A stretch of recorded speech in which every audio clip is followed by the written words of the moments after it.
एक और साल बर्बाद कर दिया और अभी भी लाइफ में कहीं नहीं पहुंचे। और मैं गारंटी देता हूं कि आपका 2024 भी फ्लॉप होगा और आप फिर से लाइफ में कहीं नहीं पहुंचोगे अगर आपने आज से ही अपनी लाइफ इंप्रूव करनी नहीं शुरू करी। और उस चीज के लिए 1 जैन की वेट करने वाले चूतिए इस वीडियो को प्लीज अभी ड्रॉप कर दें। और बाकी जो सीरियस लोग हैं वो अपने आप से ये 24 प्रोमिसेस करो 2024 शुरू होने से पहले। और इस बी और बेस्ट वीडियो के 4 पार्ट्स हैं।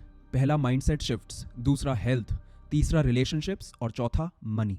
पहला माइंडसेट शिफ्ट जो आपको अपने अंदर लाना है वो है सेल्फ अवेयरनेस। आपको ये समझना है कि आप कहाँ स्टैंड करते हो लाइफ में। और ये जो आजकल इंस्टाग्राम पे चल रहा है ना कि डिलुलू इज द सलूलू, वो जो बिल्कुल टॉक्सिक वाले कॉमेडी एंटरटेनर्स जो रीलर्स आपको बोलते हैं कि भाई डिल्यूजन में रहो, ये सब वो सब बिल्कुल गलत। आपको अपने अंदर झांक के ये समझना है कि आप कहाँ स्टैंड करते हो, आप कितने अट्रैक्टिव दिखते हो। चाहे आप उसमें कंपेयर कर रहे हो कि आपके कॉलेज या ऑफिस में और कौन से अट्रैक्टिव लड़के हैं, उनसे मैं कितना दूर हूँ, या फिर आप कितने स्मार्ट हो, आप कितने पैसे एक्चुअल में कमाते हो एंड कंपेयर टू बाकी दुनिया वो कैसा है। क्योंकि जब तक आप ये नहीं समझोगे कि आप कहां स्टैंड करते हो लाइफ में, तब तक आप अपने आप को ऊपर कैसे लेके जाओगे, क्योंकि आपकी फिर डेफिनेशन क्या है ऊपर जाने की। फॉर एग्जांपल जब आप देखोगे कि मैं फिजिकल हेल्थ में, मेंटल हेल्थ में, रिलेशनशिप्स में, पैसों में वगैरह वगैरह, एक इंसान की लाइफ के जितने फैक्टर्स होते हैं उसमें अगर मैं टोटलिटी में 7 on 10 अपने आप को स्कोर दूंगा, तो आपको ये तो पता होगा ना कि आपको 9 on 10 पहुंचना है। और जब आपको ये पता चलेगा मुझे इतना इंप्रूव करना है, तभी तो आप उसको छोटे छोटे टास्क में बांट पाओगे कि मुझे अब ये करना है करने के लिए, अब ये करना है करने के लिए। इसलिए सेल्फ अवेयरनेस बहुत जरूरी है। और यही हमने समझाया था हमारी जो प्रैक्टिकल हमने एक वर्कशॉप करवाई थी लोगों को वीडियो कॉल पे लेके हमारे बी और बेस्ट कोर्सेज वाली वेबसाइट पे। दूसरा माइंडसेट शिफ्ट है कि आपको अपने दिमाग में से सेक्सुअल थॉट्स निकालने हैं। फिर चाहे वो पॉर्न देखना छोड़ना हो या फिर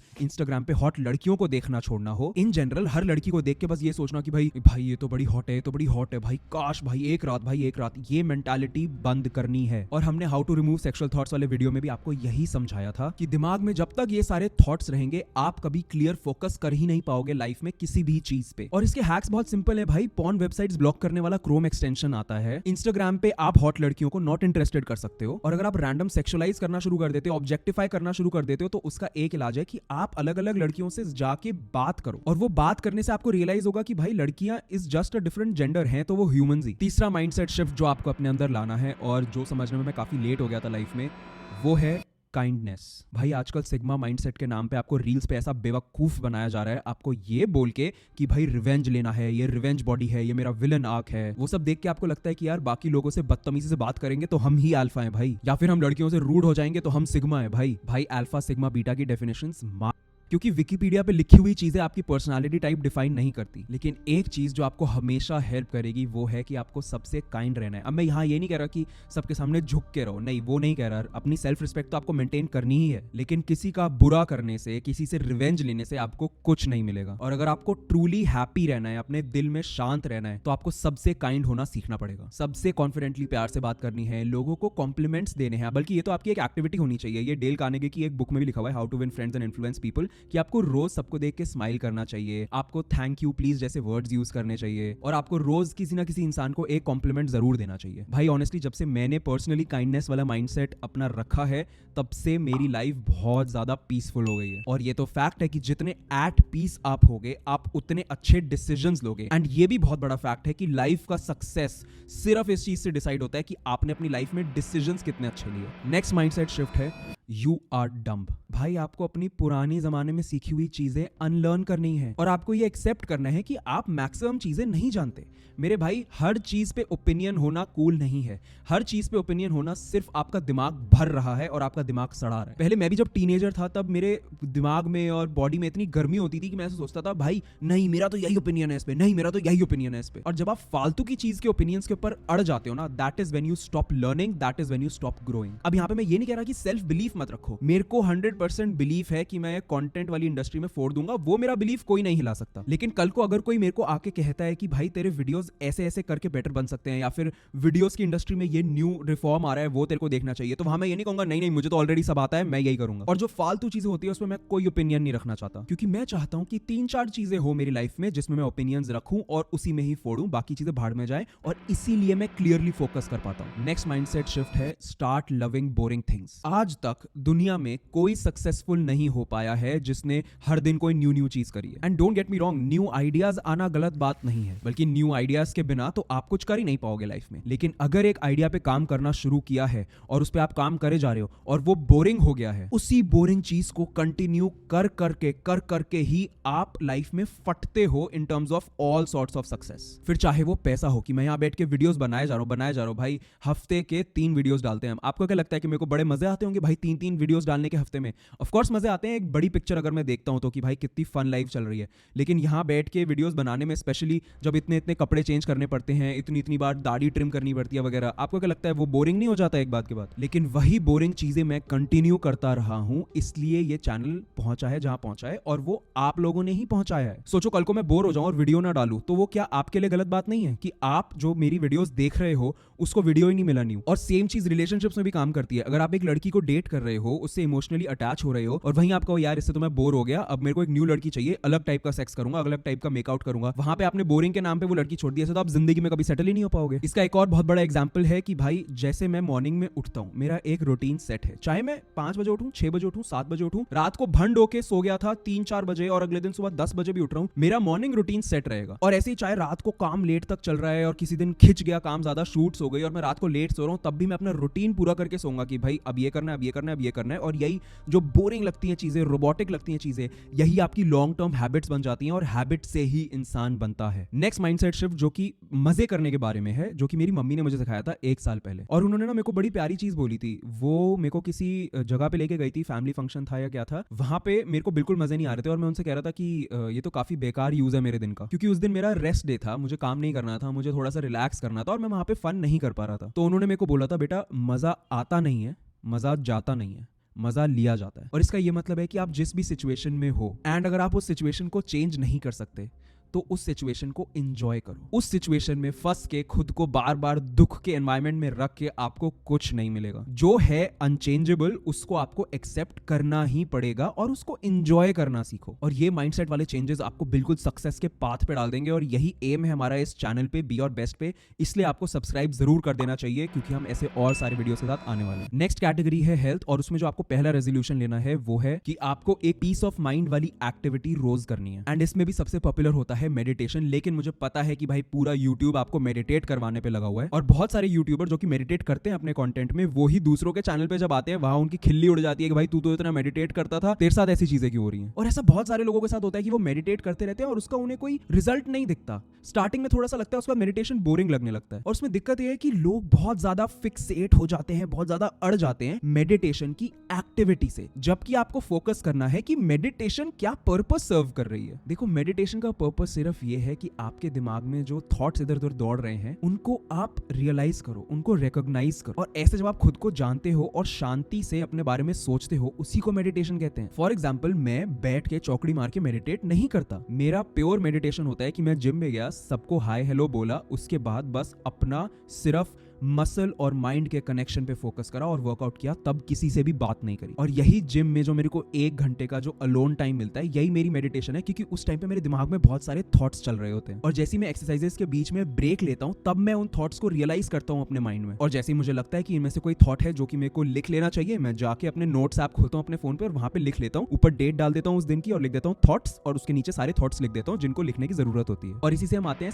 सेकंड रेजोल्यूशन पे कि आपको जर्नलिंग शुरू करनी है। अब भाई देखो मुझे पता है कि जर्नलिंग, आई नो बहुत सारे यूट्यूबर्स अगेन बोलते रहते हैं कि भाई जर्नल कर लो, लेकिन यहाँ पे भी आपको उसका पर्पस समझना है। जर्नलिंग का वैसे तो बता दूं मतलब ये होता है कि जो आपके दिमाग में थॉट्स चल रहे हैं बिना किसी पर्पस के, बस लिख लेना उनको एक पेपर पे। और जैसे आप अपने सारे थॉट्स लिख लेते हो ना, तो आपके दिमाग से वो सारी चीजें निकलती हैं। जैसे हैरी पॉटर में डंबलडोर अपने सर पे वॉन्ड मार के अपने थॉट्स निकालता है, तो वो जर्नलिंग ही थी। वो एक जगह उनको रिकॉर्ड कर रहा है ताकि आप उनको रिविजिट कर पाओ, यानी कि उनको वापस से देख पाओ और फिर सोच पाओ कि अगर ये मेरे थॉट्स हैं तो इनसे मुझे एक्शन क्या लेना है। और अब यहाँ पे जर्नलिंग का ये मतलब नहीं है कि आपको पेपर पेन पे एक स्पेसिफिक फॉर्मेट में ही जर्नलिंग करनी है। डेफिनेटली अगर कोई फॉर्मेट बना हुआ है तो वो हमेशा हेल्प करता ही करता है, क्योंकि वहां से आपको पता चलता है कि भाई ये वो मोमेंट था जब सबसे ज्यादा अच्छा फील किया अपने दिन में, या फिर यहाँ पे मैंने सबसे गंदा फील किया अपने दिन में। और जब आप ये चीजें लिखते रहते हो और समझ लो आपने पूरे हफ्ते लिखी और अपने हफ्ते के एंड में देखा कि भाई मैंने सबसे ज्यादा अच्छी किन चीजों में फील किया, सबसे ज्यादा गंदा किन चीजों में फील किया, तो आप जो गंदी फील करने वाली चीजें अपनी लाइफ से हटा सकते हो। फॉर एग्जाम्पल मान लो कि किसी एक दोस्त के साथ आप चिल मार रहे थे हफ्ते में 4 दिन और आपने अपनी जर्नल में आके लिखा कि आज इस दोस्त ने मेरे को बड़ा गंदा फील करवाया, और ऐसा आपने 7 में से 4 बार लिख दिया, तो आपको हफ्ते के एंड पे पता लगा कि भाई इस दोस्त से मुझे दोस्ती नहीं रखनी है, मुझे सिर्फ गंदा ही फील करवाता है। तो आप यही समझो कि जर्नलिंग का पर्पस है कि आप एक्शन ले पाओ अपने थॉट्स के ऊपर। और जर्नलिंग में आपको ये चीजें नहीं लिखनी है कि मेरे काम में मुझे आज ये करना है, मुझे करना है, वो भाई टू डू लिस्ट नहीं है वो। उसमें आपको अपने दिल में क्या लग रहा है, अपनी फीलिंग्स लिखनी है, और अपनी फीलिंग्स को जब आप रिकॉग्नाइज कर पाओगे, समझ पाओगे कि आप किस टाइप के इंसान हो, तो आप अपनी मेंटल हेल्थ बेटर करने के लिए स्टेप्स ले पाओगे। अब फॉर एग्जांपल मेरे लिए जर्नलिंग का मतलब पेपर पे कुछ लिखना नहीं है। मेरे को कभी कोई थॉट्स आ रहे होते हैं, मैं पेपर पे डायग्राम्स बना के लिख लेता हूं, लेकिन मैं सबसे ज्यादा जर्नल तब करता हूं जब मैं गाड़ी में कहीं जा रहा होता हूं, या तो मैं काम कर रहा होता हूं तब, या फिर मैं जर्नल कर रहा होता हूं। मैं बैठ जाता हूं अपने थॉट्स के साथ अकेला, खिड़की के बाहर देखता हूं जब गाड़ी चल रही होती है, और सोचता हूं कि अच्छा मेरे दिमाग में ये थॉट्स चल रहे हैं, और उनको अपने अगेन नोट्स ऐप में लिख लेता हूं, और फिर हफ्ते के एंड में देख लेता हूं मैंने पूरे हफ्ते में क्या क्या थॉट्स लिखे हुए हैं, और उनके हिसाब से एक्शन लेता हूं। और मेंटल हेल्थ के लिए नेक्स्ट सक्सेस रेजोल्यूशन जो अपना है वो ये है कि आपको साल में एक बार कम से कम ट्रैवल जरूर करना है। अब यहाँ पे पॉइंट शायद थोड़ा सा पर्सनल हो सकता है, बट मेरे हिसाब से सब कुछ अपना करंट फ्रेमवर्क छोड़ के अलग से जाके कहीं पे रहना, इवन फॉर अ वीक, वो ट्रैवल जो सोलो ट्रैवल होता है, वो आपकी मेंटल हेल्थ के लिए जो चमत्कार कर सकता है वो और कुछ नहीं कर सकता। भाई जब आप एक अननोन शहर में जो कि आपके घर से बहुत दूर है, वहां पे किसी पहाड़ में ट्रैक करके उसके सबसे ऊपर वाले पॉइंट पे पहुंचते हो, या फिर किसी बीच पे कायाकिंग यानी कि वो जो सोलो बोट होती है वो करके दूर समुद्र के बीच में जाते हो, ऐसे मोमेंट्स में आपके मन को जो शांति मिलती है और जो क्लैरिटी ऑफ थॉट मिलता है, वो आपको इतना ज्यादा रिफ्रेश कर देगा कि आप उसके बाद के सारे डिसीजंस बहुत एट पीस होके ले पाओगे। और याद रखना, मैं सोलो ट्रैवल की बात कर रहा हूँ, आपको अकेले जाना है, क्योंकि जब आप अकेले जाते हो और आप नए लोगों से मिलते हो, तब आप कोई भी इंसान हो सकते हो। आप वो इंसान हो सकते हो जो आप शायद बनना चाहते हो, और अभी करंट सिचुएशन में जहाँ पे आप हो वहां पे वो इंसान नहीं बन पा रहे। प्लस नए नए लोगों से मिल के जो आपको दुनिया का एक वर्ल्ड व्यू मिलता है, आपको पता चलता है कि बाकी के लोग जो कि आपसे बहुत ज्यादा अलग हैं, वो एग्जैक्टली कैसे सोचते हैं, तो उनका सोचने का तरीका भी आप एब्जॉर्ब करते हो। और यहाँ पे ये जरूरी नहीं है कि आप अभी से बहुत सारे पैसे खर्च के बाहर जाओ, भाई आप अपने घर के आसपास कोई हिल स्टेशन में जा सकते। एंड ऑब्वियसली आपको ये बजट पे ट्रैवल करना है, आपको कोई लग्जरी होटल्स में नहीं रहना है, चाहे आपके पास पैसे हो भी तब भी आपको एकदम फ्रूगल तरीके से, यानी कि कंजूस तरीके से ट्रैवल करना है, क्योंकि ऐसे ही सोलो बजट ट्रैवल से आती हैं असली लर्निंग्स, जिसके बारे में हमने और बहुत सारी बातें करी हुई हैं हमारे how to solo travel for men वाले वीडियो में। एंड अगला रेजोल्यूशन जो आपको लेना है वो है आपको दिन में कम से कम 1 घंटा वर्कआउट करना ही करना है, और ये वर्कआउट होना चाहिए इंटेंस। मतलब आप 1 घंटा वॉक करने से शुरू कर सकते हो, बट सिर्फ 1 घंटा वॉक कर लेना दिन में इज नॉट इनफ, चाहे कोई और कुछ भी कहे, क्योंकि आपका एम सिर्फ बेसिक हेल्थ नहीं है, आपको अपनी बॉडी को एक्सप्लोर करना है, उसका जो फिजिकल पोटेंशियल है उसको चीर फाड़ के निकलना है। अब यही कुछ लोग बोलेंगे कि भाई वॉकिंग कोई गलत थोड़ी ना है। भाई गलत नहीं है, वॉक करो, लेकिन आपको साथ में कुछ इंटेंस चीज रखनी पड़ेगी, जैसे कि जिम या फिर एक बहुत खतरनाक स्पोर्ट्स सेशन, जिससे कि आपकी बॉडी का मसल मास भी बढ़े, क्योंकि उससे ना ही सिर्फ आप अपने बारे में ज्यादा अच्छा फील करोगे, बल्कि आपकी स्ट्रेंथ बढ़ेगी भाई। और आप इमेजिन करो कि आप अपनी बाकी टाइप की सारी हेल्थ को स्ट्रांग बनाना चाहते हो, अपने माइंड को स्ट्रांग बनाना चाहते हो वगैरह, तो आप अपनी बॉडी को और स्ट्रांग क्यों नहीं बनाना चाहोगे। अब मैं ये बिल्कुल नहीं कह रहा कि आप जिम जाके बॉडी बिल्डर बन जाओ, मतलब अगर आपको वो एज अ करियर पाथ लेना है तो वो आपकी मर्जी, लेकिन अगर आप प्रोफेशनल फिटनेस के फील्ड में नहीं हो तो आपको जिम सिर्फ 1 घंटे जाना है, बेसिक वर्कआउट करना है, अपनी बॉडी की मसल मास को ग्रो करने में फोकस करना है, और वो जो आजकल टॉक्सिक जिम कल्चर चल रहा है उसमें नहीं गिरना है। मतलब लौंडे 10-10, 15-15 हजार रुपए खर्च रहे हैं फालतू के डब्बे खाने के लिए, और कुछ तो इन्फ्लुएंसर्स को देख देख के अपनी बॉडी में फालतू के स्टेरॉइड्स भी इंजेक्ट कर रहे हैं, और फिर बॉडी बन जाती है तो कहते हैं कि भाई देखो मैं तो हार्ड वर्क किया, और फिर मोटिवेशन के चौधे बन जाते हैं। भाई ये लौंडे 2-2, 3-3 घंटे जिम करके सिर्फ उसको एक इवेजिव तरीके से यूज कर रहे हैं कि भाई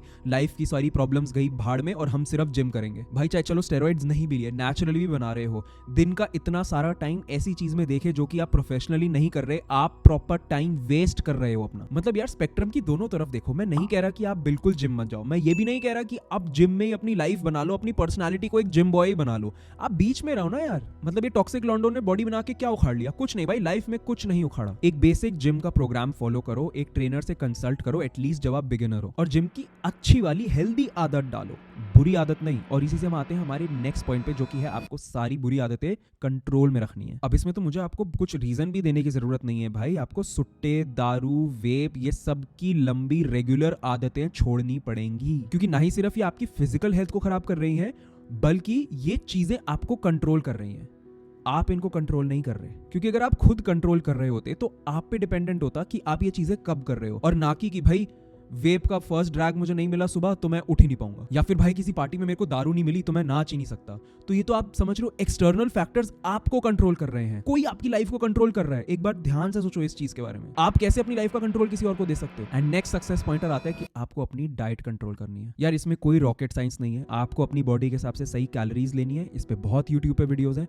और आपको अपनी बॉडी के हिसाब से सही प्रोटीन इंटेक लेना है, इस पे भी बहुत यूट्यूब वीडियोस हैं। और यही मैक्रो न्यूट्रिएंट्स यानी कि कार्बोहाइड्रेट्स, फैट्स और प्रोटीन्स के साथ साथ आपको माइक्रो न्यूट्रिएंट्स पे भी ध्यान देना है, और इस पे भी बहुत सारी यूट्यूब वीडियोस हैं। बात सिर्फ आपके इसको अप्लाई करना शुरू करने की है। और वैसे हमने वर्कआउट और कैलोरी ट्रैकिंग और डाइट वगैरह पे बहुत अच्छे से हमारे कोर्स में बात करी हुई है। अगर आप चाहते हो मैं सिर्फ उतने पार्ट को फ्री में अवेलेबल कर दूं आप लोगों के लिए यूट्यूब पे, तो इस वीडियो को 10,000 लाइक्स पे ले जाओ। नेक्स्ट चलते हैं हमारे रिलेशनशिप वाले पार्ट पे, जहां पे सबसे पहला पॉइंट है कि आपको कैजुअल डेटिंग छोड़नी है। ये सिचुएशनशिप कुछ नहीं होता है, या तो कुछ है या तो कुछ नहीं है। और मल्टीपल लड़कियों को डेट करना, ये सब भाई आप अपने दिमाग में सिर्फ यही फालतू की चीजें भरे जा रहे हो। आपके पास अपनी लाइफ पे फोकस करने का टाइम कब बचेगा फिर। और आप ये समझ रहे हो सिचुएशनशिप का मतलब है कि आप सिचुएशन को वो कंट्रोल दे रहे हो अपने आप के ऊपर, कि वो सिचुएशन कंट्रोल कर रही है कि अब आप क्या करोगे। एक रिलेशनशिप में आप कंट्रोल करते हो उस रिलेशनशिप को, और जो आपकी पार्टनर है, आपका पार्टनर है, वो कंट्रोल करता है उस रिलेशनशिप को। आप मतलब दोनों मिलके करते हो। वो रिलेशनशिप आप दोनों को कंट्रोल नहीं करती, उसको तो सिचुएशनशिप कहते हैं। और ऊपर से बस इधर उधर लड़कियों के साथ मुंह मारना सिर्फ इसलिए कि भाई कोई तो लड़की मेरे साथ मेकआउट कर ले या सेक्स कर ले। भाई ये वर्स्ट मेंटालिटी एवर, आप लाइफ में कहीं नहीं पहुंचोगे। अब देखो मैं ये बिल्कुल भी नहीं कह रहा हूं कि भाई आप बस पैदा हुए उसके बाद एक ही लड़की से रिलेशनशिप और उससे शादी, ये मैं बिल्कुल भी नहीं कह रहा हूं। ऑफ कोर्स आपको एक्सप्लोर करना है कि आपको क्या पसंद है, कौन पसंद है, उसकी क्या क्वालिटीज पसंद है, और उसके लिए आप ऑब्वियसली डेट तो करोगे। बट जब आप डेट कर रहे हो then date with the purpose of dating. और अगर आप डेटिंग के लिए रेडी नहीं भी हो और आपको सिर्फ कैजुअल चीजें चाहिए, और वहां पे भी ध्यान से सुनो, आपको बिल्कुल भी खुद से एफर्ट मार के कैजुअल डेटिंग नहीं करनी है। There is a big difference between इधर उधर जाके पूरी मेहनत करके लड़कियों के साथ बस हुकअप करने के लिए बातें करना, फ्लर्ट करना, उससे आपकी बहुत ब्रेन एनर्जी वेस्ट होती है। बेस्ट तरीका होता है अपने आप को लेवल अप करो। और अगर आपको कैजुअल डेटिंग ही करनी है तो इनबाउंड रहने दो हर चीज। इनबाउंड का मतलब है कि लड़कियां आपके पास आ रही हैं और उसको एकदम ऑर्गेनिक रखो, मतलब कि अगर हो रहा है तो हो रहा है। फॉर एग्जाम्पल आप क्लब में गए, बाहर आप मस्ती बस्ती मार रहे हो, किसी लड़की से अपने आप बात शुरू हुई या फिर आपने जाके भी बात कर ली, अप्रोच करने में कोई बुरी बात नहीं है। उसके साथ अगर कुछ हो रहा है तो हो रहा है, ग्रेट। नहीं हो रहा है तो उसको छोड़ दो। कभी इस एक्सपेक्टेशन से मत जाओ कि आज मैं बाहर निकला हूं सिर्फ और सिर्फ भाई मेकआउट करने के लिए या फिर सेक्स करने के लिए, क्योंकि इसका सिंपल सा फंडा ये है कि यहाँ पे ये चीज ऑर्गेनिकली हो रही है। तो आपका ROI यानी कि रिटर्न ऑन इन्वेस्टमेंट, मतलब कि आप उस पर कितनी एनर्जी, कितना टाइम, कितना पैसा डाल रहे हो, उस चीज का रिटर्न बहुत अच्छा है कि आपने ज्यादा कुछ नहीं किया और आपको बहुत कुछ मिल गया। और उससे एक और बहुत बढ़िया चीज होगी कि ये टोटल नंबर जो आपका कैजुअल डेटिंग है वो भी कम हो जाएगा, क्योंकि ऑब्वियसली जब आप खुद से बहुत सारा एफर्ट डाल रहे होगे तो बहुत सारी आप लड़कियों के साथ कर पाओगे जो भी कर रहे हो। लेकिन अगर आप इसको एकदम ऑर्गेनिक रखोगे तो वो कम होंगी, और ये नंबर जितना कम होता है उतना बेटर होता है। अब आप कहोगे भाई जीरो ही क्यों नहीं, फिर मैं मानता हूं कि भाई हमारे अंदर की एक नीड्स होती है, स्पेशली अगर आप थोड़ी सी यंग एज पे, अगर आप 23 इयर्स से कम की एज पे, तो ये अंदर से बहुत ज्यादा आग लगी हुई होती है। वो ऑर्गेनिकली जितनी हो रही है उसको आप सर्व होने दो, आपको एक्स्ट्रा एफर्ट्स नहीं मारने हैं, क्योंकि वो आपकी ब्रेन एनर्जी वेस्ट कर रहा है। और रिलेशनशिप सिर्फ रोमांटिक नहीं होती यार। अगला पॉइंट यही है कि आपको अपने फ्रेंड से एक बहुत ब्यूटीफुल फ्रेंडशिप मेंटेन करके रखनी है, तो उनसे कॉन्स्टेंटली कम्युनिकेट करो। भाई मैं 100% ये मानता हूं कि दोस्तों के बिना जिंदगी क्या जिंदगी है, लेकिन मैं साथ में ये भी मानता हूं कि रोज रोज दोस्तों के साथ गेड़ी मारना is a big waste of time. आप लाइफ में कहीं नहीं पहुंच रहे। पहली बात तो आपको सिर्फ उन दोस्तों के साथ दोस्त रहना है जो आपकी लाइफ में कुछ वैल्यू ऐड कर रहे हैं। हाँ, मैं बिल्कुल यही कह रहा हूं, और ये बिल्कुल भी सेल्फिश नहीं। और अगर ये सेल्फिश है तो हाँ, आपको सेल्फिश बनना है। भाई जितने सक्सेसफुल लोग हैं ना, उनके सारे दोस्त भी सक्सेसफुल हैं, तो समझ जाओ। और जो आपके एक्चुअली अच्छे दोस्त हैं, मैं ये नहीं कह रहा कि रोज रोज उनसे बातें करो, नहीं, लेकिन एक कांस्टेंट लेवल पे, मान लो कि हर हफ्ते आपको अपने दोस्तों को कॉल करना है। भाई वही तो सबसे ब्यूटीफुल चीज होती है ह्यूमन इंटरेक्शन की। वीक में एक बार या 2 वीक में एक बार अपने दोस्तों से मिलो, उनके साथ मस्ती मारो। ऑफ कोर्स ऐसा ये नहीं कि रात को 3-4 बजे तक मार रहे हैं हर बार, मतलब टाइम वेस्ट नहीं करना है, टाइम को सही यूटिलाइज करना है, खुश होना है उनके साथ। और अगर आपके दोस्त नहीं है तो आप ये जानो कि आपको दोस्त बनाने नहीं है, आपको दोस्त चुनने हैं। दोनों में बहुत डिफरेंस होता है। हमने एक फ्री कोर्स निकाला हुआ है हमारे YouTube पे जिसका नाम है हाउ टू मेक फ्रेंड्स। काफी लंबा वीडियो है वो, क्योंकि बहुत लंबा कोर्स है वो जाके फुर्सत से देख लेना। और फ्रेंडशिप्स में ना हम एक चीज भूल जाते हैं कि किसी के दोस्त ना भी होना, 2 ऐसे लोग हैं जो सबके दोस्त होते हैं और हम रियलाइज नहीं करते, वो है आपके माँ बाप। और यहीं से आता है नेक्स्ट पॉइंट कि आपको अपने पेरेंट्स के साथ की रिलेशनशिप बहुत स्ट्रॉन्ग करनी है। भाई ट्रस्ट मी, पेरेंट्स के साथ की रिलेशनशिप अगर आपकी स्ट्रॉन्ग है ना, आप अपने आप को कभी अकेला फील नहीं करोगे और आपको हमेशा लगेगा कि आपके साथ कोई ना कोई हमेशा है, और इसलिए आप हमेशा स्ट्रॉन्ग फील करोगे अपनी लाइफ में कोई भी डिसीजन लेते हुए। और मुझे पता है कि हम लोग जैसे मिडिल क्लास जो फैमिलीज होती है उसमें बहुत मुश्किल होता है पेरेंट्स से अच्छी रिलेशनशिप, स्पेशली अपने पापा से, क्योंकि पापा तो पूरे टाइम जब हम छोटे थे तब काम ही करे जा रहे थे भाई, उनके पास टाइम ही नहीं था बात करने का। लेकिन यही ये पॉइंट आता है कि वो स्टेप आपको लेना पड़ेगा, और ये स्टार्ट होता है उनको बताने से कि आप उनको कितना वैल्यू करते हो। और मुझे पता है बहुत ज्यादा ऑकवर्ड है, मम्मी को तो काफी लोग बोल भी देते हैं मम्मी आई लव यू, लेकिन पापा को आई लव यू बोलने में गांड फट के चार हो जाती है। बट यही तो बैरियर आपको तोड़ना है, और यही तो आप दूसरे लोगों से अलग हो। एक बार ये बैरियर तोड़ दिया ना, पापा को जाके आपने अगर एक बार बोल दिया कि पापा थैंक यू, आपने बचपन से अभी तक हमारे लिए बहुत कुछ किया है, फिर करते करते धीरे एक ये भी टाइम आएगा कि आप अपने पापा को बोल पाओगे आई लव यू। एक बार आपने ये कर दिया ना, आप इतने ओपन हो जाओगे अपने माँ बाप के साथ, और वो आपका इतना बड़ा सपोर्ट सिस्टम बन जाएंगे, आपको लाइफ में हर चीज में सपोर्ट कर रहे होंगे फिर वो। अब मैं ये नहीं कह रहा कि आपके हर डिसीजन पे बोलेंगे हाँ बेटा तू सही कर रहा है, मैक्सिमम चीजों पे वो यही बोलेंगे कि आप गलत कर रहे हो। भाई मेरे माँ बाप को अभी तक नफरत है इस बात से कि मैं यूट्यूबर हूँ, लेकिन तब भी मेरे पापा मेरे सारे वीडियो पूरा टाइम खोल के रखते हैं, वॉच टाइम देते हैं, उनको लाइक करते हैं। और तब भी मेरी मॉम मेरे छोटे मोटे जैसे शूट का सेटअप वगैरह हो गया, इन सब में हेल्प करती है। और वो इसीलिए पॉसिबल है क्योंकि मैंने अपनी रिलेशनशिप अपने पेरेंट्स के साथ बहुत स्ट्रॉन्ग कर ली है। अगला रेजोल्यूशन जो आपको अपने आप से लेना है वो है कि आपको लोगों को अपनी लाइफ से हटाना है। भाई मैक्सिमम लोग जिनसे हम मिलते हैं वो टॉक्सिक होते हैं, ये बात ध्यान रखना कि मैक्सिमम लोग आपका सक्सेस नहीं देखना चाहते। आपको उन लोगों को आइडेंटिफाई करना है और अपनी लाइफ से निकालना है। ये बात सच है, और मैं शायद आज 1000वीं बार बोल रहा हूँ, और पूरी दुनिया आपको बोलती है, यूट्यूब पे सारे लोग आपको बोलते हैं कि भाई you are the average of 5 people you surround yourself with. मैं 2 कौड़ी की इज्जत नहीं करता ऐसे लोगों की जो कि मेरी इज्जत नहीं करते, फिर चाहे वो मेरे सबसे क्लोज दोस्त हो, फिर चाहे वो मेरे सबसे क्लोज रिलेटिव्स हो, सब माचदा है। अगर कोई दोस्त मुझे कॉन्स्टेंटली आके बोलता है कि भाई चल गेड़ी मारने चलते हैं, चल गेड़ी मारने चलते हैं, और मैं उसको कन्फ्रंट कर चुका हूं कि भाई नहीं मैं गेड़ी नहीं मारना चाहता, मेरे को काम करना है, मेरे को लाइफ में कुछ बनना है, और वो मेरे को उल्टा सुनाए कि भाई नहीं नहीं क्या करेगा, तेरे बस की वैसे भी कुछ नहीं है करनी, भाई आजा मस्ती। भाई मैं अगर लीगल होता उसको थप्पड़ मार देता, बट ऑब्वियसली मार पिटाई से आज तक कुछ भी सॉल्व हुआ नहीं है, तो मैं उसको स्माइल के साथ नमस्ते करके उससे दूर हो जाऊं। या फिर फॉर एग्जाम्पल कोई मान लो रिलेटिव है जिससे कि मैं किसी फेस्टिवल पे मिल रहा हूँ, सारे सब लोग गैदर हुए हैं, और वो मेरे को बोले कि भाई तू तो क्या कहते हैं संचित को तो बहुत पसंद थी ये चॉकलेट खानी, आजा खा ले रसगुल्ला खा ले, चॉकलेट खा ले, ये खा ले वो खा ले, और मैं बोल चुका हूँ कि भाई नहीं मैं डाइट पे हूं, मैं नहीं खाऊंगा ये सब, और तब भी वो इंसान आपको फोर्स करे, तो चाहे उसके इंटेंशंस जो भी हो, मैं इस चीज पे आर्ग्यू कर ही नहीं रहा कि कोई है रिलेटिव जिसके इंटेंशंस ये है कि अरे बच्चों को मीठा खा लो खुश हो, अरे नहीं भाई मुझे नहीं खाना, मैं नहीं खाऊंगा भाई, ऐसे इंसान से फिर मैं मिलना ही छोड़ दूंगा। और आपको भी सुन के लग रहा होगा कि भाई फैमिली सिचुएशंस में ऐसा नहीं कर सकते क्योंकि फिर सब लोग पूरी फैमिली तुमसे नफरत करेगी, करने दो, अभी प्यार कर रहे हैं उससे तुम्हें क्या मिल रहा है, क्या उखाड़ लिया तुमने लाइफ में। मैं अपना टाइम वेस्ट नहीं करता, और आपको भी अपना टाइम वेस्ट नहीं करना चाहिए। फालतू लोगों को अपनी लाइफ से हटा के फेंक मारो, क्योंकि याद रखो जो वर्ल्ड के टॉप सक्सेसफुल लोग हैं वो गिने चुने हैं, और जो सबसे बड़ा झुंड है ना दुनिया में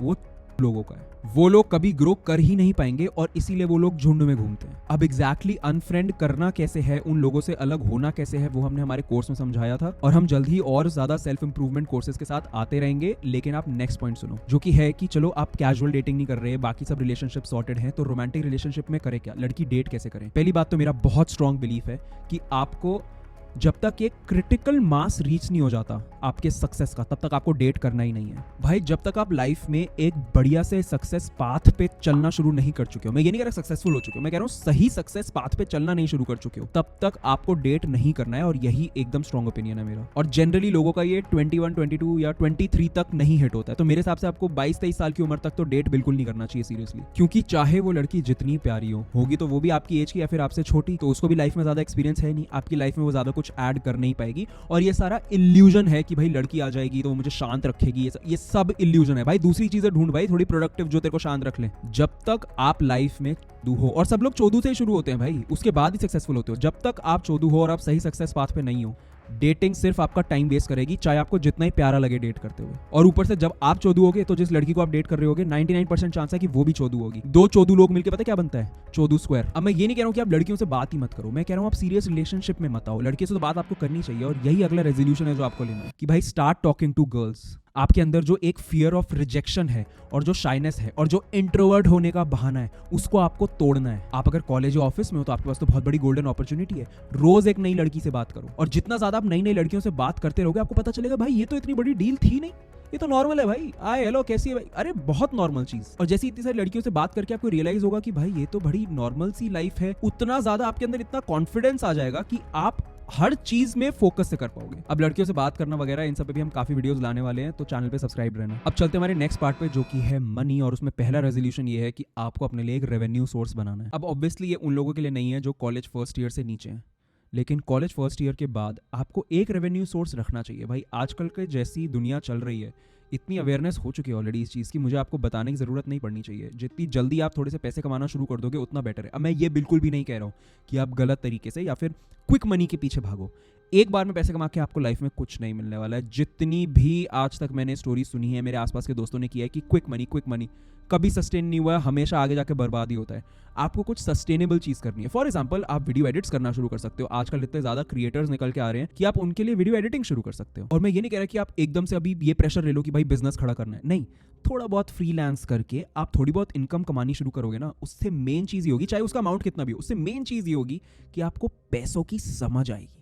आपको पैसे कैसे कमाने हैं, लोगों से बात कैसे करनी है पैसे कमाते हुए। बहुत सारी गलतियां करोगे आप ऑफ कोर्स, लेकिन आपको पैसों की जो समझ आएगी ना कि हैंडल कैसे करते हैं पैसे, वो असली ब्यूटीफुल चीज़ है। और ये पैसे खर्च कहाँ करने हैं, यहीं आपको नेक्स्ट रेजोल्यूशन लेना है कि आपको मेन पैसे खर्च करने हैं फालतू चीज़ों पे नहीं, अपनी लर्निंग पे। मैं ये नहीं कह रहा कि आप अपने पैसों से अपने माँ बाप का बोझ कम करो। ऑफ कोर्स आप वो कर सकते हो अगर माँ बाप के ऊपर बहुत ज़्यादा बोझ है तो, लेकिन आपको वो पैसे फोकस करना चाहिए किस चीज़ में स्पेंड करने के लिए, आपकी पढ़ाई में। और पढ़ाई से मेरा मतलब ये नहीं कि आप आपकी कॉलेज की फीस दे सकते हो, वो भी मैंने भी दी हुई है अपनी कॉलेज की फीस में, कॉन्ट्रीब्यूट किया हुआ है, बहुत अच्छा लगता है। लेकिन उससे बेटर यूज़ ऑफ मनी होता है कि आप कुछ नए कोर्सेज लो, कोई अपने आप को अपस्किल कर लो। इतनी सारी वेबसाइट्स हैं, काश मेरे पास स्पॉन्सर होता है इस वीडियो के लिए, कोई अपस्किलिंग वेबसाइट का, कोई कोर्सेज वाली वेबसाइट का, लेकिन आप और कोर्सेज ले सकते हो। या फिर कोर्सेज नहीं भी ले रहे भाई, फ्री यूट्यूब वीडियोस अवेलेबल हैं, वो यूट्यूब वीडियो से आप अलग अलग चीजें सीख लो। मान लो कि आपने एडिटिंग सीख ली फ्री यूट्यूब कोर्सेज से, और उसके बाद अपने पैसे आपने किस चीज पे खर्चे, मान लो कोई एडिटिंग सॉफ्टवेयर का कोई प्लगइन लेने में, या फिर कोई एडिटिंग सॉफ्टवेयर का सब्सक्रिप्शन लेने में, लेकिन आपके पैसों का यूज सही होना चाहिए। या फिर मान लो आपने अपनी लर्निंग के लिए बेसिक बुक्स पे खर्चना शुरू कर दिया। भाई 100 रुपए में इतनी प्यारी प्यारी बुक्स आती है, थिंक एंड ग्रो रिच जैसी, जो कि आपका माइंडसेट बिल्कुल चेंज कर सकती है लाइफ की तरफ। अब जो मेरी फेवरेट बुक्स हैं उनके लिंक्स मैं नीचे डिस्क्रिप्शन में दे दूंगा, वो एफिलिएट लिंक्स होंगे, तो हम शायद थोड़ा सा परसेंटेज कमा लेंगे अगर आप हमारे लिंक से खरीदोगे तो। और ये खर्चने के बाद आपको अपनी मनी को ट्रैक भी करना है, और यही है आपका नेक्स्ट रेजोल्यूशन। भाई आपको स्टार्टिंग से पता होना चाहिए कि आपका कितना पैसा कहाँ खर्च होता है, किस चीज पे खर्च होता है, आप कितना कमा रहे हो, सबकी एक्सेल शीट होनी चाहिए आपके पास। जब तक आप अपनी रिलेशनशिप पैसों के साथ सही नहीं करोगे, जब तक आपको हर चीज पता नहीं होगी कि मेरा पैसा इतना यहां जाता है, इतना यहां खर्च होता है, इतना मैं यहां से कमाता हूं, तब तक आपको पैसा धोखा देता रहेगा। भाई आपको एक पॉजिटिव कैश फ्लो मेंटेन करने का एम रखना है, और अपने मंथ्स की बजट बना के चलो कि मेरे इतने खर्चे होने ही हैं। आपको फर्स्ट डेट को ये रियलाइज करना है, और फिर last date of the month को आपको देखना है कि उससे कितना मैच हुआ जो आपने सोचा था कि इतने खर्चे होंगे। भाई बड़े से बड़ा बिलियनर, उसको तक पता होता है उसका एक एक रुपया कहाँ खर्च हुआ है। और ये खर्चों के बाद ही आता है नेक्स्ट रेजोल्यूशन पॉइंट, जो कि है कि आपको इन्वेस्टमेंट्स शुरू करनी है। अब भाई मैं यहाँ पे फाइनेंस इन्फ्लुएंसर नहीं हूँ, इवन दो मुझे अच्छी नॉलेज है, मैं अपने लिए बहुत बढ़िया इन्वेस्टमेंट्स लेता हूं, लेकिन मैं आपको इन्वेस्टमेंट एडवाइस नहीं दे रहा हूं। मैं आपको बस कह रहा हूं कि आपको अभी से पैसे इन्वेस्ट करना शुरू करना है अपने फ्यूचर के लिए। याद रखो, आप अपने प्रेजेंट के लिए सारे पैसे नहीं कमा रहे, आप अपने फ्यूचर के लिए बहुत एक बड़ा चंक कमा रहे हो। इसका सबसे आसान तरीका है SIP, मतलब कि सिस्टमैटिक इन्वेस्टमेंट प्लानिंग। मतलब आपका हर महीने थोड़ा सा अमाउंट एक इन्वेस्टमेंट की तरफ जाएगा ही जाएगा, और ऑब्वियसली ये तब है जब आपके बाकी के खर्चों में से पैसे बच रहे हैं। मतलब कि आपकी कुछ इनकम हुई, उसमें से कुछ पैसे आपने बेसिक नीड्स के ऊपर खर्च करे, खाना पीना रहने के ऊपर, और फिर वो बचे हुए पैसे इन्वेस्टमेंट्स पे खर्च करे। उसमें भी इन्वेस्टमेंट सबसे बड़ी होती है अपनी लर्निंग की, तो आपने पहले अपनी लर्निंग पे मतलब कोर्सेज वगैरह पे खर्च किया, और जो बाकी पैसे हैं उनको फालतू चीजों पे खर्च नहीं करना कि भाई अच्छे रेस्टोरेंट में जाके खाएंगे या बंदी को एक गिफ्ट कर देंगे वगैरह वगैरह, नहीं। इन्वेस्ट, इसका सबसे बड़ा तरीका जो मैं करता हूं, मेरी मंथली इन्वेस्टमेंट्स चलती हैं सिर्फ और सिर्फ इंडेक्स फंड्स में। मतलब मेरे को ज्यादा दिमाग नहीं लगाना, मुझे क्रेजी अमीर नहीं बनना इन्वेस्टमेंट से, मेरा वो एम नहीं है। मेरे को पैसे लगाने होंगे क्रेजी अमीर बनने के लिए, मैं अपने बिजनेस पे लगाऊंगा। जो मेरी सेफ इन्वेस्टमेंट्स है वो सिर्फ है मैं इंडेक्स फंड्स में अपनी SIP रखता हूँ। इंडेक्स फंड मतलब जैसी स्टॉक मार्केट चल रही है उस हिसाब से कुछ फंड्स बने होते हैं, म्यूचुअल फंड्स बने होते हैं, उनके अंदर पैसे डालते रहो, मार्केट बढ़ती रहेगी, तुम्हारे पैसे बढ़ते रहेंगे। ये थ्योरी मैंने जितना पढ़ा है उससे मुझे पता चला है, मैं उसमें ही करता हूँ। जो लोग ट्रेडिंग वगैरह करते हैं, trading is not my cup of T, मैं वो नहीं करता। जो लोग ऐसे कहते हैं इस वाले म्यूचुअल फंड में कर लो, इस वाले म्यूचुअल फंड में कर लो, मैं वो ज्यादा नहीं करता, मुझे वो वाली रिस्क नहीं पसंद। अब इसका मतलब ये भी नहीं है कि आप सारे पैसे इन्वेस्ट में लगा दो या फिर बेसिक खर्चों में लगा दो और अभी की लाइफ ही ना जियो। आपको अपनी अभी की लाइफ में भी इन्वेस्ट करना है, क्योंकि आपको अपने एक्सपीरियंसेस में इन्वेस्ट करना है, आपको खुशी देने वाली चीजों में इन्वेस्ट करना है। कि भाई एक रॉक क्लाइंबिंग क्लास ले ली या फिर एक ट्रैक पे चले गए, वो चीजें इन्वेस्टमेंट्स होती हैं भाई, वो आपके मेंटल हेल्थ, आपके दिल के सुकून वाली इन्वेस्टमेंट्स है वो। लेकिन आपको कहाँ पैसे नहीं खर्च करने, और यही आपका नेक्स्ट रेजोल्यूशन पॉइंट, आपको पैसे नहीं खर्च करने हैं फालतू शो ऑफ वाली चीजों पे। भाई अगर आपके पास पैसे नहीं है जॉर्डन्स खरीदने के तो मत खरीदो, मैं तो भाई वैसे ही कहता हूँ आप जॉर्डन्स खरीदो ही मत, सबसे घटिया रद्दी शू है वो। लेकिन यही आपको समझना है कि फालतू चीजों पे पैसे वेस्ट करना is the worst thing you can do, जो कि आप सिर्फ लोगों को शो ऑफ करने के लिए कर रहे हो। भाई लोगों को शो ऑफ करके कभी किसी को कुछ भी नहीं मिला है, सिर्फ मिला है स्ट्रेस और टेंशन। आप काम पे ध्यान दो and let the work speak for you. और मैं ऑनेस्टली इसलिए ही अफोर्डेबल चीजों के ऊपर वीडियोस बनाता हूँ कि यार ताकि सब भाइयों की हेल्प हो। मैं भी जॉर्डन्स पे वीडियो बना के बहुत सारे व्यूज ला सकता हूँ, लेकिन मैं वो क्यों करूँ, उसका कोई रिटर्न ही नहीं है ना, किसी की हेल्प नहीं हो रही। मेरा एम मेन सिर्फ पैसे कमाना नहीं है, ऑफ कोर्स मुझे पैसे कमाने, मुझे बहुत सारे पैसे कमाने हैं, लेकिन मेरा एम है इस चैनल और इस ब्रांड बी योर बेस्ट के साथ कि मैं आप सबकी हेल्प कर पाऊं।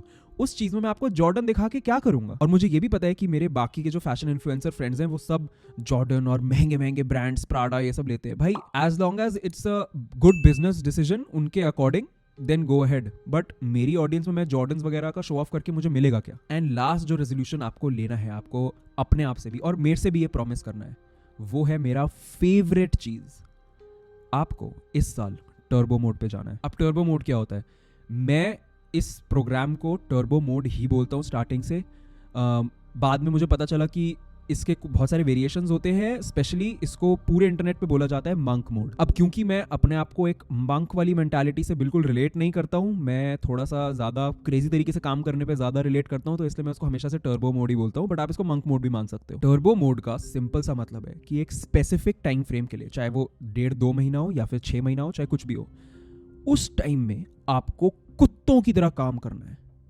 मतलब कि माशुदाए दुनिया, आप तो बिल्कुल कुत्तों की तरह लगे हुए हो सिर्फ एक एम पे। एंड मैं आपको आज ऑनेस्टली लिख के दे रहा हूं, अपार्ट फ्रॉम डेली हैबिट्स जो मैं फॉर्म कर रहा हूं अपने आप को एक स्पेसिफिक इंसान बनाने के लिए, स्पेशली बिजनेस में मेरी हेल्प सबसे ज्यादा एक चीज ने करी है, वो है टर्बो मोड। टर्बो मोड में मैं कुत्तों की तरह काम करता हूं बिना किसी चीज पे ध्यान दिए, कोई बंदी पे ध्यान नहीं, कोई दोस्तों पे ध्यान नहीं। मतलब मेरे दोस्त मेरे को लंबे लंबे मैसेज लिखते हैं भंडो के कि भाई तू हमें भूल गया, ये वो, मैं पढ़ता भी नहीं, उसका रिप्लाई में भी उस पर टिक, वो ऐसा वाला जो पापा करते हैं ना, ऐसे वो वाला ओके वाला रिएक्ट करके देता हूँ। मुझे नहीं फर्क पड़ता किसी चीज़ से, मुझे उस मोमेंट में काम करना है तो करना है। मैं पर्सनली अपने टर्बो मोड्स को ऐसे टाइम करता हूँ कि 1-2 या 2.5 महीने का टर्बो मोड, और उसके बाद मैं 15-20 दिन के लिए किसी ट्रिप पे निकल जाता हूँ, सोलो ट्रिप पे। तो उससे पहले मुझे बहुत सारी चीज़ें करनी होती हैं, इसलिए टर्बो मोड करता हूँ। या फिर जैसे अभी फेस्टिव सीजन चल रहा है और जितने भी फैशन स्टाइल या किसी भी प्रोडक्ट टाइप के क्रिएटर्स होते हैं, यूट्यूबर्स होते हैं, उनका मैक्सिमम धंधे का टाइम, मैक्सिमम कमाने का टाइम, मैक्सिमम मेहनत का टाइम यही होता है, अक्टूबर, नवंबर, दिसंबर। तो इस टाइम पे फुल टर्बो मोड, फुल बिल्कुल पागलों की तरह काम करना, बिल्कुल मतलब ऑलमोस्ट एक अनहेल्दी लेवल पे पहुंच जाओ, उतना ज्यादा काम करना, और उसके बाद थोड़े से महीने चिल मारना। अब मैं ऑब्वियसली कहने की बात है अनहेल्दी लेवल, मैं ये नहीं कह रहा कि आप अपना दिमाग फ्राई कर दो, क्योंकि आपको अपना दिमाग सही रखना है सही डिसीजंस लेने के लिए, लेकिन वो लिमिट तक पहुंचते पहुंचते वाला काम करना है आपको। एंड ट्रस्ट मी, अगर आप अभी फील करते हो कि आप अपनी लाइफ में लॉस्ट हो, आप अपने पोटेंशियल को मीट नहीं कर पा रहे और आप बहुत दबे हुए हो एक्सटर्नल चीजों की वजह से, turbo mode is the only thing that can get you out of it. आप टर्बो मोड करोगे, कुत्तों की तरह काम करोगे, आप एक 6 महीने में, या इवन हो सकता है 3 महीने में भी, जनरली 6 महीने से 1 साल लगता है, बट 3 महीने में भी हो सकता है, आप एक ऐसे लेवल पे पहुंच जाओगे कि आप कहोगे ब्रो 3 महीने पहले मैं कौन था, क्यों था, और आप सबको पीछे छोड़ दोगे। तो टर्बो मोड इसलिए बहुत जरूरी है, और यही आपका रेजोल्यूशन है कि आपको अपने टर्बो मोड का प्लान बनाना है कि आप इस साल में वो कौन से 3 या 6 महीने हैं जब आप टर्बो मोड करने वाले हो। टर्बो मोड पे बहुत जल्दी हम लोग एक वेबिनार करने वाले हैं, उसकी डिटेल्स आपको हमारे वीडियोस में पता चल जाएंगी। एंड साथ में लाइफ में लेवल अप करने से रिलेटेड बहुत सारे प्रैक्टिकल वर्कशॉप्स और वेबिनार्स आ रहे हैं हमारे चैनल पे, तो सब्सक्राइब रहना। Look your best, feel your best and be your best.